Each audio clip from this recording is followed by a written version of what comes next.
काकटपुर प्राची क्षेत्र अणसर भार जाइछि वो श्री जगन्नाथ निकट को अणसर पड़ी ज्वर में पड़ी देह असुस्थ अच्छी से विभिन्न फलमूल नहीं पहुंचुंट काकटपुरवासी अणसर अणसर घरे ज्वर में पड़ा पर किभली सुस्थ हे से दैतपातीपण लगी जाइछन्ति फल भार नहीं जाउछन्ति महाप्रभुंक निकट को देश नियंता अणसर घरे थिला बेले विभिन्न नीतिकांति करा जाइछि दैतपति माने लागि जाइछन्ति भगवान को सुस्थ करिबा पाई अवसर प्राची क्षेत्र वन औषधि श्रवण भार सबु किछि ने जाउछन्ति श्रीक्षेत्र को दैतपतिगण प्राची क्षेत्र रे थिबा मठ सबु बाड़ी समस्त घर आसी आखो नड़िया खजुरी कदली विभिन्न प्रकार सुस्वादु फल पुरी सेव भली प्राय 15 प्रकार फल पुरी पठा जाइछि प्राची क्षेत्र में देउली मठरू अणसर घर भार पुरी अभिमुखे आसी भार को प्रशासन पाखरे पहुँचाइबे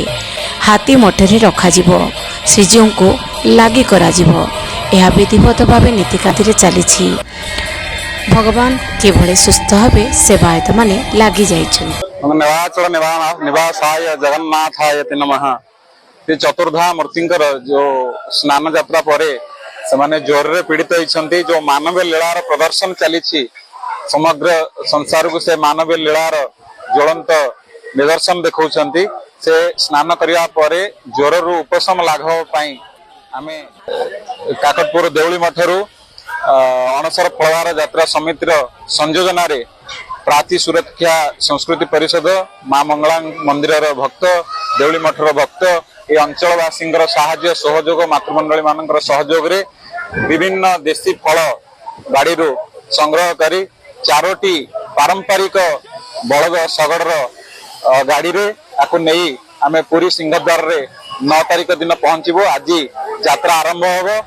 एवं नृसिंह चकड़ा रे आमे सब फल प्रदान करिवो। प्रदान कला परे तांकर जो गुप्त नीति अच्छी से गुप्त नीति हिसाब रे जहाँ आमर श्रद्धार सहित आमे जो फल अर्पण करिचो प्रभु चतुर्धा मूर्तिंकर ज्वर लाघव पई से हिसाब रे से माने तांकर गुप्त नीति करिवे। जय जगन्नाथ।